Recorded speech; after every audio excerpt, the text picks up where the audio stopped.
hearing for sentencing is People versus Claire Elizabeth Powers. This is case number 23-0382 FC. This is with Chief Assistant Public Defender Stephen Cornish, Assistant Prosecuting Attorney Angela Del Vero on behalf of the people. Good afternoon, Mr. Cornish. Good afternoon, Your Honor. And are you Claire Elizabeth Powers? Yes, sir. Good afternoon, Ms. Del Vero. Good afternoon, Your Honor. Mr. Cornish, well, first of all, Ms. Powers, we're here this afternoon for sentencing on your conviction by way of no contest plea of involuntary manslaughter. You have the right to be represented by an attorney throughout this proceedings. You are represented by the Public Defender's Office, and specifically by Attorney Stephen Cornish of that office. And he's standing next to you, correct? Correct. Mr. Cornish, have you and Ms. Powers reviewed the pre-sentence investigation report? We have, Your Honor. And do you have any additions, deletions, any corrections at all to the body of that report? No, Your Honor. What about as the scoring of the guidelines? Are there any challenges there from the defense perspective? Well, Your Honor, the defense would object, I think, to OV6 being scored. Certainly this plea was to a gross negligence theory of the crime, but the requirement is that there was an unreasonable disregard for life. I think this was a tragic accident from bad choices by my client to take her son out onto that kayak the day in question. That having been said, while it is certainly rises to the level of gross negligence, the defense would argue it's not that this was a gross negligence amounting to an unreasonable disregard for life. This isn't a case where she was intoxicated on a vessel or high on a substance or something of that nature, or had never been kayaking in her life. While it certainly, again, like I said, does rise to the level of gross negligence for the plea to involuntary manslaughter, we would object to the scoring of OV6. What I would indicate to the court is that the people agree with the scoring of OV6 at 10 points for precisely the reason that Mr. Cornish has cited when the court took this no contest plea. The factual basis under which the court found the defendant guilty of involuntary manslaughter was using the theory of involuntary manslaughter that amounts to gross negligence, thereby amounting to a disregard, unreasonable disregard for life.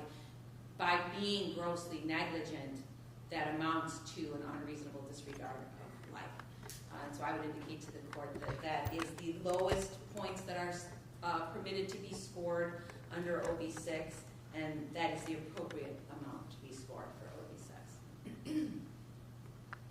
So, Mr. Cornish, maybe you can help me out with this. I understand the challenge if we were looking at the first part of the instruction as to how to score, what to consider for OV6, but doesn't the statement, or there was gross negligence amounting to an unreasonable disregard for life, isn't that in fact what you were just stated and what was presented as the factual basis for this conviction? So the factual basis, certainly, Your Honor, was that there was gross negligence resulting in a death as required under the negligent manslaughter. My argument was simply that while it was grossly negligent on her part to take the child onto a kayak in the winter in a frozen lake without a life preserver, without other people there, other factors that could be calculated in to remove this from the realm of even a criminal act, I just simply was arguing that I didn't think it rose to the level of being an unreasonable disregard for life. If the court is disinclined to grant it, I understand. I wanted to just raise the objection and then move on to my next objection if the court disagrees. Sure. I'm not debating with you, I'm just trying to understand here. And then Ms. Del Vero, anything else? No. I think it is properly scored, in this case, from the way the guidelines outline the scoring of OV6, so I'm going to leave it scored as is, which is 10 points. If the defense's next challenge is to OV17 being scored at 5 points, I would agree that it should be 0. That in fact, I think that is their next challenge. yes, we discussed this in advance, Your Honor. That is in fact the next challenge, OV17 specifically precludes the scoring of OV17 if OV6 is scored. It's my understanding that does not change the guidelines, taking the total OVs to 50. That's correct, Your Honor. I'll make the change requested by the defense as to OV17 and stipulated to by the prosecutor. So, total OV50, let's change that in the basic information report, but it is indicated it does not change this guidelines branch. Is there anything else that we could score with the guidelines, Mr. Corner? No, Your Honor. Ms. Sparrow, anything else that's scored with the guidelines? I don't have any challenges to the guidelines, Your Honor. Are there any changes that you have to the body of the report? I only found one very minor typo. It is on the page that is numbered as 3. It would be Name, it starts out with the wrong name, it's individual's names that you're looking at. It says the M unstated. that is correct. I think that should be the witness whose last name was Arnett then stated. Correct, and I'm going to make that change, I noticed that as well. That's the only factual correction I had, Your Honor.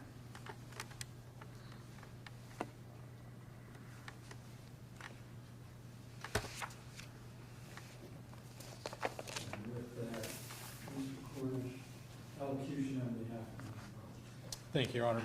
As the court's aware, the plea bargain here also included a kill brew.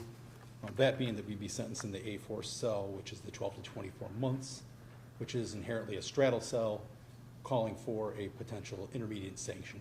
As the court is very well versed and very well aware, that makes the appropriate sentence here anywhere from 0 to 24 months, with probation being a very reasonable outcome here. Your Honor, I've been sitting here for the morning listening to the court and listening to the prosecution's allocutions, and they're correct, and the court is correct. There are 3 primary reasons why we sentence somebody to incarceration. Rehabilitation would be the first. And in this scenario, my client is in therapy. She's in counseling. She's suffering drastically, as the pre-sentence report indicates. She's been on suicide watch due to her depression, and has really been building over this time since her son passed away a structure, an environment, a support network with her therapist, with her counselors, with her family and friends that are still willing to support her, and has built this group up to help her out. So sending her off to prison to start over that entire process doesn't seem like it'd be very fruitful in rehabilitating her. Further, she's not a career criminal. This is her first and only accusation against her, and it's not somebody that normally would stand before the court. She was very well employed before this occurred, and before she had had a miscarriage shortly before this incident. So rehabilitation really isn't on the table, which brings us to deterrence. And as we were aware, deterrence can be either deterrence for society as a whole or for my client specifically, to deter her from committing this sort of act in the future. Your Honor, Liam was her only son, her only child. So to incarcerate her so that it wouldn't be potentially possible for her to do something like this again would be, again, fruitless. My client is already deterred from probably ever getting on any sort of a vehicle like this again, be it an ATV, a kayak, inner tubing, skiing, a boat in general, is deterred from that, Your Honor. So then we'd have to turn to some sort of deterrence for society as a whole, and then you'd have to place some suspicious person that we've never heard of in her scenario, where she's been recently through a divorce, where she's had a miscarriage and lost a child, and is just trying to be a good mom and trying to, I think her words, and she put it in the report, was to be a yes mom, to when her son wanted to go do something, to go out and do that. When he wanted to go kayaking, to say yes. When he wanted to go to see his grandpa in Florida, to say yes.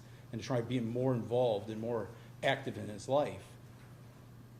And so to try and find some phantom person like that to deter them, when we know as jurists that deterrence by punishing one person to prevent another person is very limited in its usefulness, again, would be fruitless to send my client for incarceration in MDOC for something like that. So that leaves us with one thing, and it's retaliation, or revenge, or punishment. However you want to word it, it's always the same. This is a woman who's lost her only son,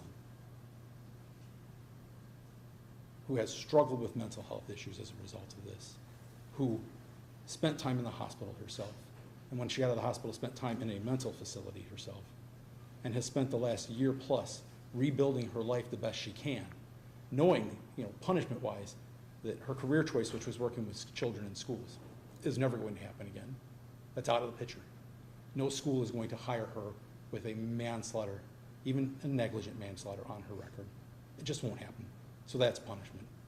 She also has lost her son. And I understand that there are a lot of victims here, family members on her ex-husband's side. And I grieve for them as well. But she has suffered the same grievance with her own child. So other than some theory of we've got to get her and pay her back with revenge to sentence her to a prison sentence, it just doesn't compute as to what further we could do to her, how that's going to change anything here. She too, just like the grandparents in their letter, which I grieve for them. I read that letter cover to cover multiple times, Judge. I saw the picture of Lehman there, and it broke my heart. I have little children as well, Judge. This is a terrible accident. Again, because of bad choices that were made. And she took responsibility for that. She waived her preliminary exam. She admitted to her faults, and she pled before this court. Based on what she could remember and what she couldn't remember, she pled no contest. It wasn't because of some civil liability or fear of admitting what she'd done. She spent time in the hospital afterwards from hypothermia where they drug her out of the lake herself. I would argue, Your Honor, that my client has been punished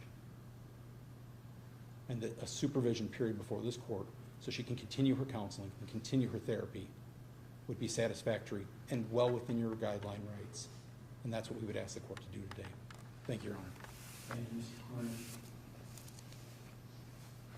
Ms. Howard, is there anything you wish to tell me before I send you?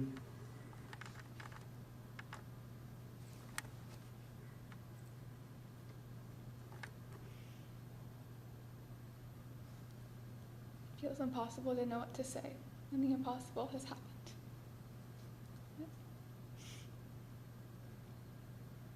I did not seek bringing harm to my child.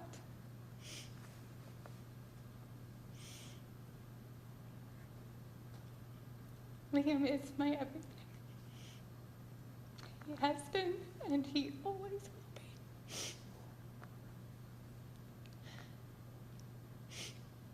I made a mistake. And I fought with everything I have to make it right. And I failed. And that failure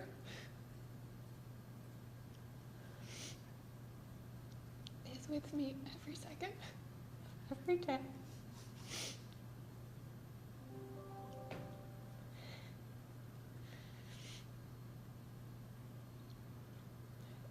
Every morning when I have to wake up, and instead of waking up to my son in my arms, I wake up to his stuffed animal.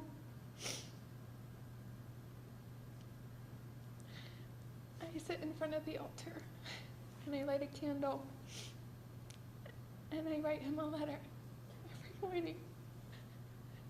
And I end every letter asking him, how should we be loving the world today? And I do my best to do that each day. And each night when I can't sleep, I go sit in his garden. And I say, I hope that you're proud of me for how I tried to be loved today, how I tried to keep your memory alive. And I hope that wherever you are, you can feel my love. And I pray to die. And then the next morning when I wake up and it turns out that I can't die yet, I ask him again. And I try and I listen for him.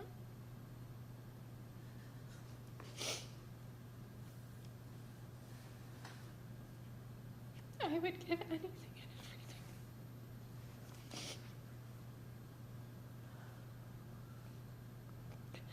This room is full of people who love Liam, who know that he was the most incredible and beautiful human being there ever was.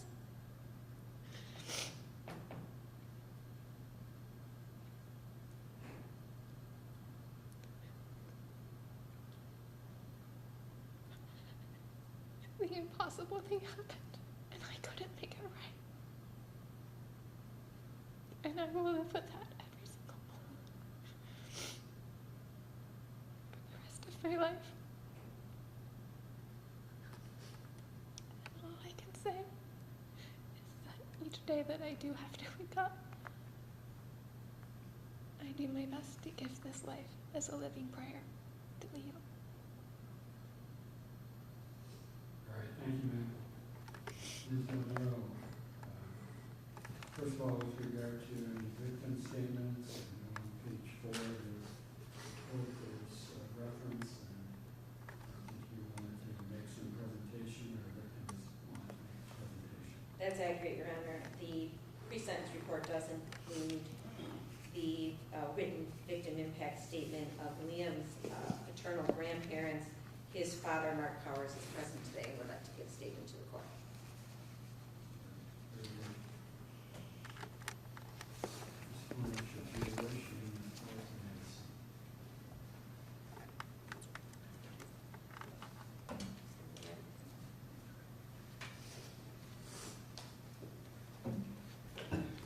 So will you please first state your name? My name is Mark Powers. Oh, wait a minute. Thank you for taking the time to listen to me this morning. I want you to know a little bit about my son, Liam. He was born on July 31st, 2017. Liam had bright blue eyes and blonde hair. He grew up to be 3 feet 7 inches tall and was a skinny 44 pounds. He never wanted to get his hair cut, so his hair grew out to be long and curly and white. He almost always wanted to wear his hat that made him look like a dinosaur and his red running shoes.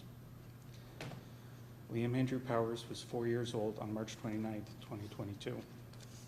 My son was a normal, happy little boy. He liked building things with Legos, riding his bike in the driveway. His favorite toys were a red sports car and an airplane. Liam liked building train tracks and running the trains for hours.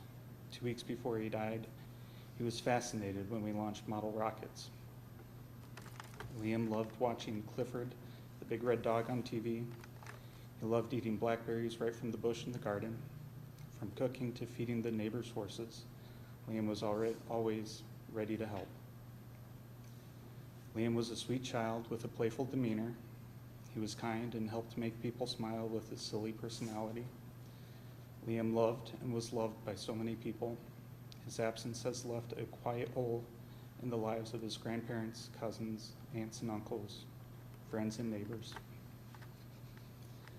Liam will miss out on so much of life that we take for granted. He will never go to school. Liam will never learn to read. He will never grow up and fall in love.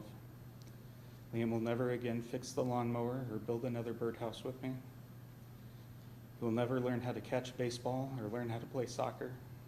Liam will never run and laugh with his cousins and friends again. We'll never know what Liam would have been when he grew up. Would he have been a pilot or a builder or a farmer? We'll never see him as an adult. Liam was 4 years old on March 29th, 2022. I miss hearing his laugh and seeing his smile. I miss watching him as he concentrated so hard when we cooked dinner or built those model rockets. I even miss that the only way he would fall asleep would be if I sat right next to his bed for an hour while he fell asleep. I miss the joy and happiness that Liam brought into my life. My heart hurts every day because Liam is no longer here. My grief and depression have been nearly unbearable because Liam is dead. It is unimaginable having to live through the death of my child. Liam Powers was 4 years old. I can only imagine how terrified Liam was in the minutes between falling into the water and losing consciousness. The Liam that I knew hated getting his face wet in the bath, so the thought of his panic and terror haunts me. Claire was responsible for protecting Liam and taking care of him that day. She never should have put Liam's life at risk like she did. Her actions and decisions that day took away Liam's whole future and destroyed my hope for the future. She needs to take responsibility for her decisions that day, and she deserves to suffer the consequences of her actions. For all that she took away from Liam and I feel that she deserves the whole 2 years in prison and more, because Liam was just 4 years old. Thank you. Thank you, sir. Ms. Alvaro, anything further on behalf of the victim? Your Honor, I don't have anything as it relates to any further victim impact statements. I do have some brief allocution. Go right ahead. Thank you, Your Honor. Your Honor, what I would indicate to the court is yes, this is tragic. And I have no doubt that the defendant has experienced significant grief. And that has been apparent throughout the entire pendency of this case.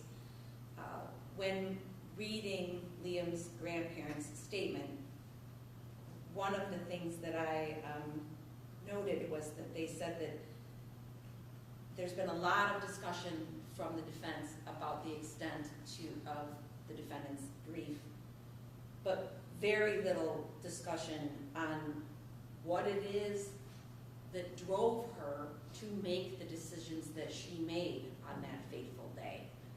And I think it is this unknown, this helplessness that has sort of frozen Mark Powers and his parents in their ability to move past this. And although I say this is tragic, I disagree with the defense that this was an accident. Accidents can't be prevented. And the reason why this was charged as a crime and why Claire Powers pled no contest to involuntary manslaughter is because there were a series of choices that she made that put her and her toddler in the middle of a frozen lake that ultimately led to his death. And those choices and that gross negligence could have been prevented. And so it is with that in mind that the people would ask you to adopt the recommendation of the Michigan Department of Corrections as an appropriate sentence. Thank you. Ms. Alvaro, wonder if you can approach again with Ms. Powers.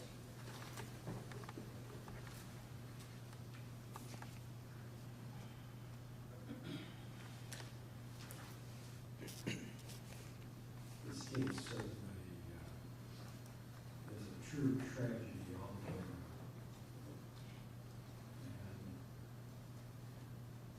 And my role in this is to consider the sentence within the agreement, or I should say, first of all, I'm going to accept the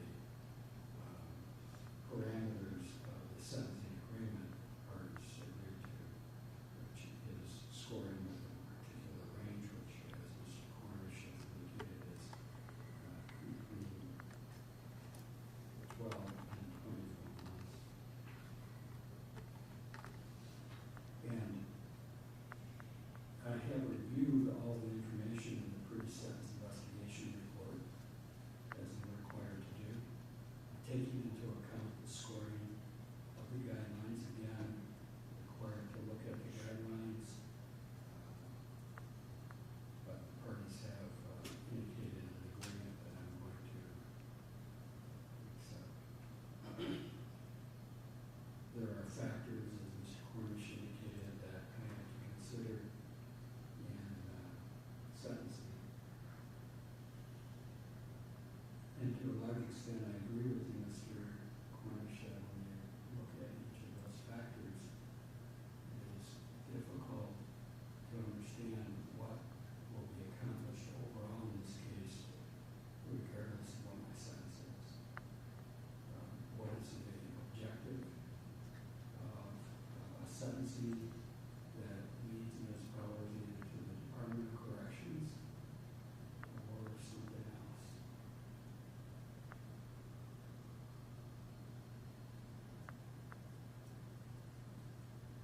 It is my view that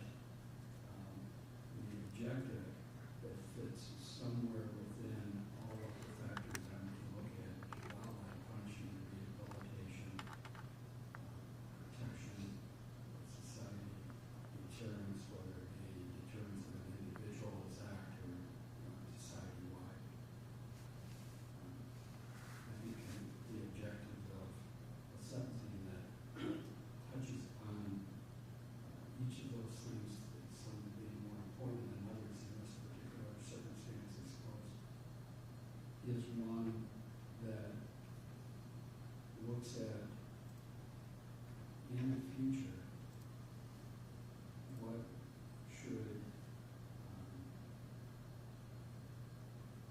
should we be concerned about as a society in what happens from here? Because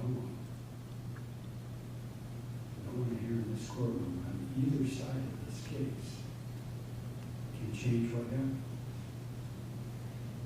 And in my view, what should occur going forward includes consideration of Ms. Powers' history with regard to their substances, emotional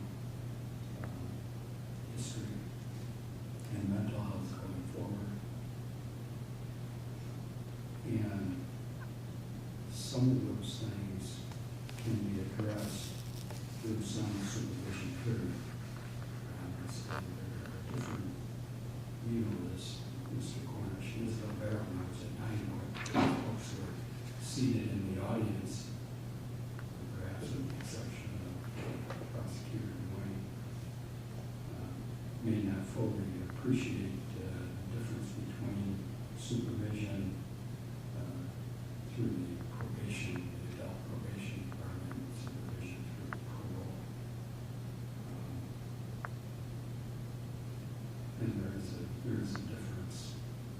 And in my view, considering all of these factors that I'm to look at, considering all of the information that's been presented here today, including the victim's impact statement, and considering the sentencing memorandum presented by your office, which I have reviewed, I didn't mention that earlier, it's one of the things I reviewed, is that Ms. Powers received an incarceration sentence, but one that leads towards a longer term, more effective supervision to meet the goals of protection of society, a rehabilitation that may not pertain specifically to this event, but overall her as a person, things that may be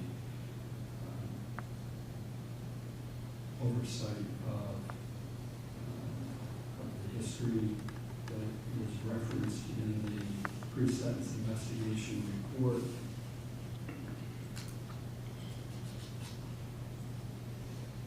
Having to do with potential issues of substance abuse. It's rated as probable in the compass chart.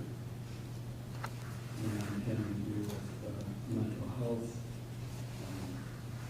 treatment going forward. And that sense that allows the most, intense supervision or significant supervision would be an incarceration sentence that would be within a 12-month period of incarceration followed by a supervision period, as I said. So I'm going to impose a sentence of probation for a period of 36 months, subject to special defined conditions. I'm going to review some of these conditions with you, Ms. Powers, in a moment. It will include that you must serve a jail sentence in the amount of 365 days jail, credit for 6 days served, and that you are then subject to supervision through the probation department, including terms some of which I'm not going to review with you because you're going to receive a written copy of this judgment and sentence, and we're going to go over the probation department will go over it with you. But importantly, some of the terms and conditions include that you're not to use or possess alcoholic beverages or other intoxicants or be in bars or other places where the primary purpose is the service of alcoholic beverages for consumption on site. You must comply with the requirements of drug and alcohol testing directed by the probation agent. You must complete a substance abuse assessment and comply with all of the treatment recommendations not to use or possess any controlled substances or to you by a licensed physician. You must complete a mental health assessment by a qualified community-based service provider and comply with all treatment recommendations. You must not own, use, or have in your control or area control any weapon of any type. Going to require that you complete an MRT, CBT class, and that you get started while you are incarcerated with this programming by connecting with the CATS program and community mental health through that program within the jail. And I encourage you to avail yourself of any other programming that will be available to you in the jail to prepare you for the future once you are released from incarceration.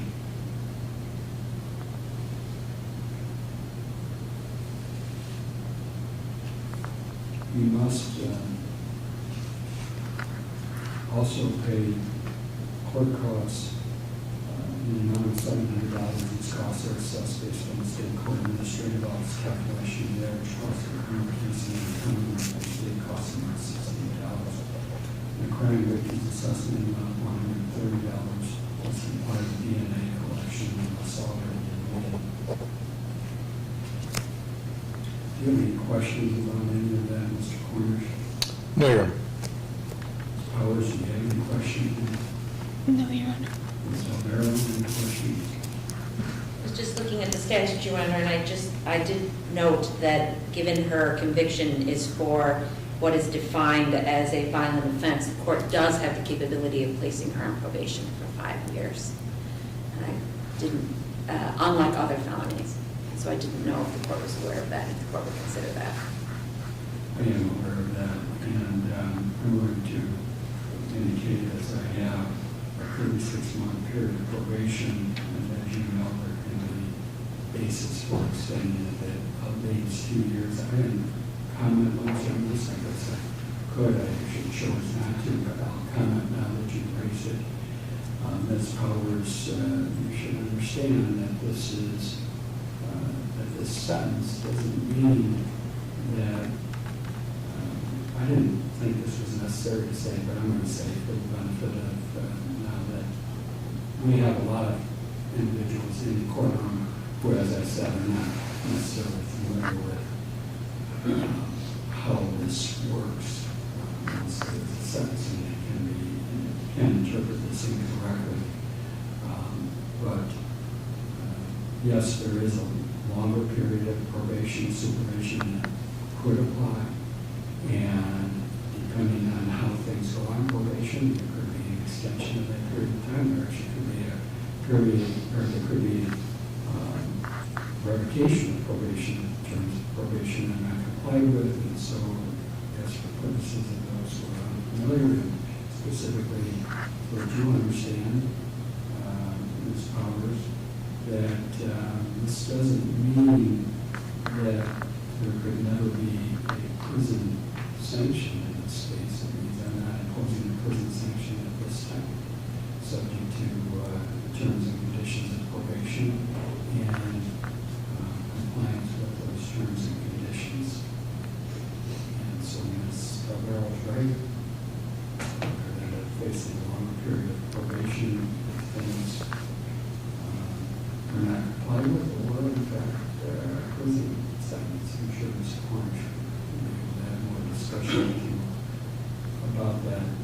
I understand why you raised Ms. Alvaro, and certainly I'm critical of that. But I was intentionally didn't have to get into that, and now I have, so hopefully that clears that up. Anything else, Ms. Alvaro? I have nothing further, Your Honor. Ms. Powers, you were entitled to file an application for leave to appeal your conviction and your sentence in this case. You have the right to be represented by an attorney throughout the appellate proceedings and dependent forward to one would be appointed for your public defense, but you would have to make that request within 42 days of today's hearing.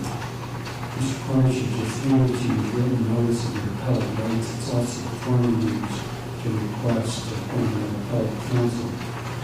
You can complete that form now, turn it into the clerk of the court, choose to take it with you if you wish, and make that decision later. You don't need to return it if you're not asking for appointment of public counsel. If you want that, you would need to complete that form and get it back to the clerk of the court within 42 days. Mr. Cornish, does she wish to take it with her, or? I think she'll just take it with her, Your Honor.